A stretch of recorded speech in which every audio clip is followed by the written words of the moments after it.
mujizat Tuhan kalau tidak ada tantangan, tidak ada halangan? Bagaimana tuh Laut Teberau dia mau terbelah kalau tidak ada ancaman dari belakang dikejar oleh Firaun? Tidak akan ada. Tuhan mau kita melihat bahwa Tuhan itu berkuasa. Tuhan mau kita melihat bahwa Tuhan bisa buat apa saja.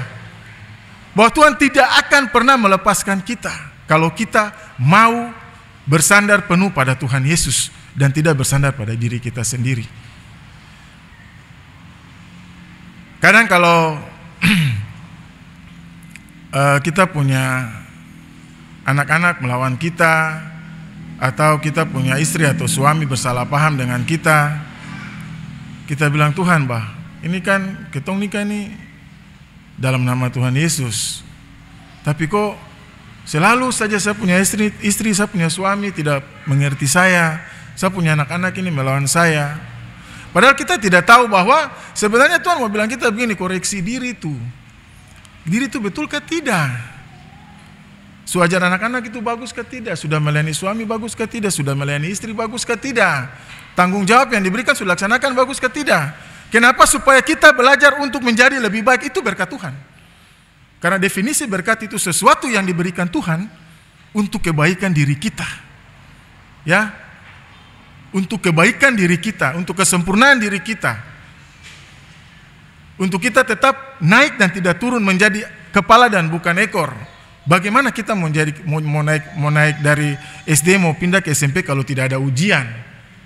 Kalau kita tidak lulus ujian, siapa mau guru-guru siapa, Mama Heti atau Ibu Guru Taihutu mau kasih kita lulus? Kalau kita tidak lulus ujian, tidak.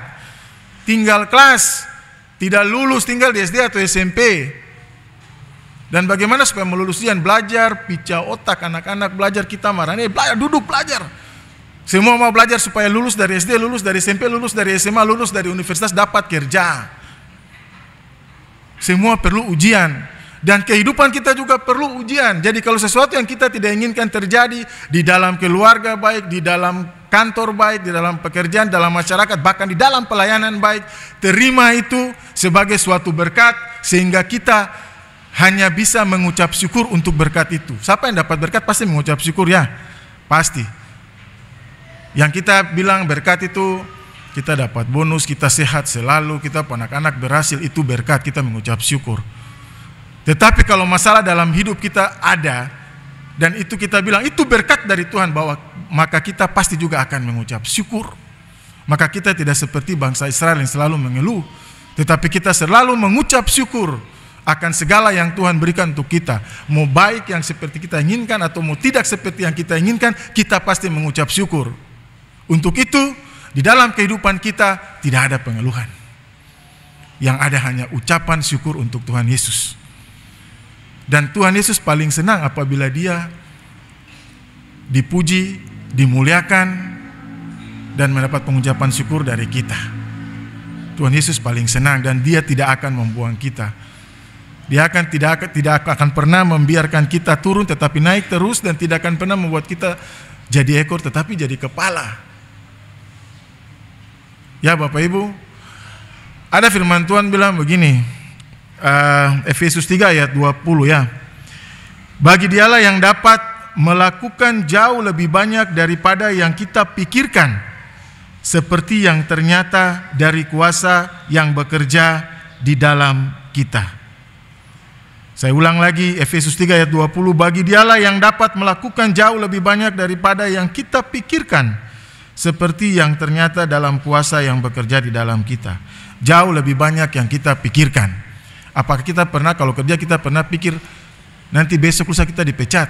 Kita tidak pernah berpikir. Apa kita pernah pikir tiba-tiba begini besok kita dapat door prize, atau tiba-tiba dari perusahaan, atau tiba-tiba kita punya bisnis meledak? Kita tidak pernah pikir.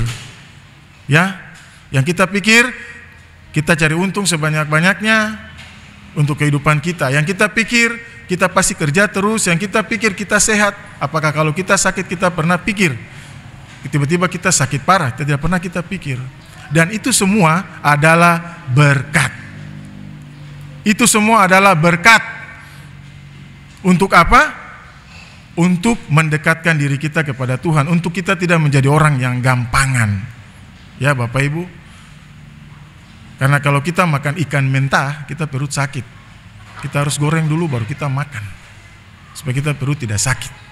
Jadi kalau kita terima sesuatu dari Tuhan, hanya melihat sekasat mata, melihat secara manusia, maka kita akan terus sakit dalam pengeluhan. Ya Bapak Ibu, sakit dalam pengeluhan. Tetapi kalau kita melihat itu sebagai suatu berkat yang Tuhan berikan untuk bisa mengoreksi diri kita, apa yang kurang dari kita untuk Tuhan, apa yang perintah Tuhan yang kita belum jalankan, kita ingat. Bila perlu ingat yang dulu, apa ya kita ada buat salah apa, kita koreksi diri kita. Dan kalau kita sudah tahu, kita berdoa minta ampun, lalu kita rubah diri kita, minta Roh Kudus tuntun diri kita.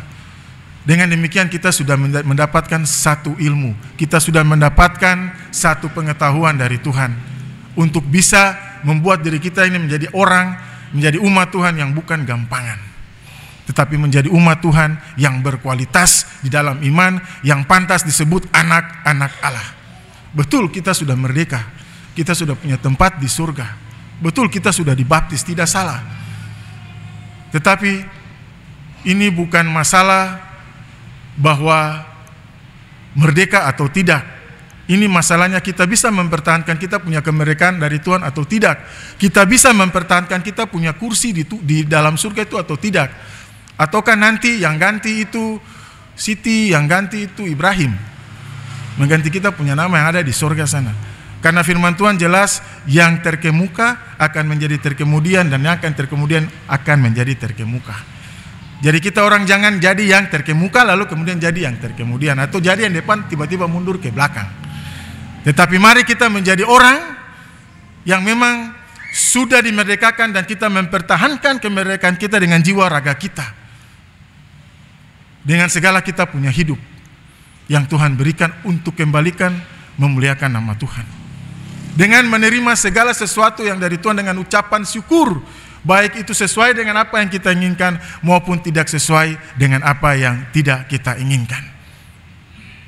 Bapak Ibu yang terkasih, saudara jemaat yang terkasih dalam Tuhan Yesus Kristus, lewat firman ini, mari sama-sama kita belajar untuk bisa perlahan-lahan menanggalkan kita punya cara berpikir yang lama, cara berpikir yang instan, cara berpikir bahwa kalau Tuhan mengasihi kita maka Tuhan akan memberikan kita tuh yang sesuai dengan apa yang kita inginkan. Tidak. Tapi mari kita berpikir bahwa hidup ini adalah ujian. Kalau kita tidak mau dapat ujian dalam hidup, berarti kita mati sudah. Dengan demikian sudah akan ada ujian toh.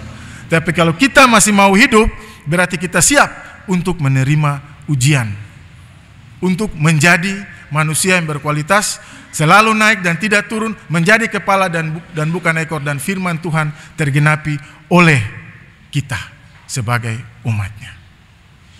Tuhan Yesus memberkati kita dengan firman-Nya. Amin.